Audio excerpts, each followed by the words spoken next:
Au Lesotho, les ateliers de confection réduisent leur production et suppriment des emplois après avoir perdu leur accès préférentiel au marché américain. Les directeurs d'usines affirment que les commandes ont fortement chuté après l'imposition des droits de douane américains et la fin de l'accès en franchise de droit dans le cadre de l'African Growth and Opportunity Act. Dans un atelier en activité depuis plus de 10 ans, on affirme que la production mensuelle était auparavant d'environ 500 000 vêtements, principalement destinés à l'exportation vers les États-Unis et l'Afrique du Sud. Ce chiffre est depuis tombé à plus ou moins 100 000.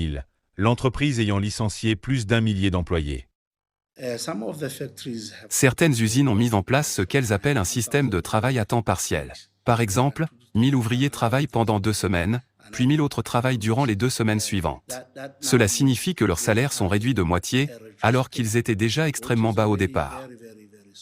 Les États-Unis ont ensuite réduit le taux des droits de douane de 50 à 15%, mais l'expiration de l'AGOA signifie que les exportations sont désormais soumises à des droits supplémentaires. Selon les responsables, les droits de douane combinés sur certains produits dépassent 40%. Pour nous, la production destinée à l'exportation est absolument cruciale, car elle détermine si nous avons du travail ou non. Sans exportation, il devient très difficile de maintenir les usines en activité. Cela affecte non seulement la production, mais aussi l'ensemble de l'économie nationale. Dans une autre usine, les responsables indiquent que les fournisseurs ont suspendu les livraisons de tissus pour les commandes destinées aux États-Unis, obligeant environ 200 travailleurs à rester chez eux.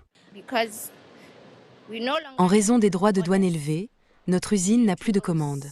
Ces augmentations tarifaires ont eu des répercussions extrêmement graves sur nous, tant sur le plan économique que social.